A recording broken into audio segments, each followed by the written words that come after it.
Hi friends, మీకోటైతే చూపిస్తాను. దోసపది వేసుకున్నాం అన్నాం కదా. కాయలు అయితే చాలా పెద్ద కాయలు వచ్చేసి ముదిరిపోయి పండు కూడా 2-3 రోజుల్లో వస్తుంది అనమాట. చాలా పెద్ద దోసకాయ చూపిస్తాను రండి. ఇవ్వండి దాంతోపాటు తీసి చూడండి ఎంత పెద్ద దోసకాయలో. ఇదొకటి అక్కడ ఒకటి ఉంది, చూపిస్తాను వెళ్ళిన తర్వాత అన్నమాట. ఎంత బాగున్నాయి కదా. ఇవి రెండే వచ్చినాయండి, రెండు వచ్చినాయి. అక్కడ ఒకటి ఉందన్నమాట, చూపిస్తాను.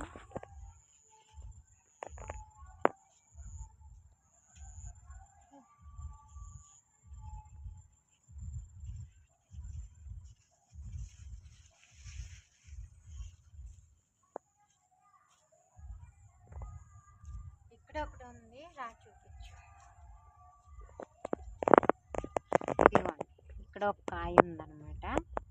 చూడండి ఎంత పెద్ద దోసకాయో.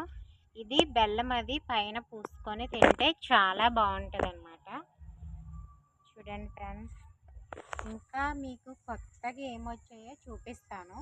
మిరపకాయలు కూడా వచ్చాయన్నమాట. వైట్ మిరపకాయలు అన్నాను కదా, అవి చిన్న మొక్కలు ఉన్నప్పుడు నేను చూపించాను కదా. ఇప్పుడైతే పింజలతో సహా వచ్చేసినాయి అన్నమాట. కాయలు పైకి అయితే వస్తాయి, కొన్ని పైకి వస్తాయి, కొన్ని కిందకు వస్తాయి. కాయలు చూపిస్తాను రండి. ఆ మొక్కలు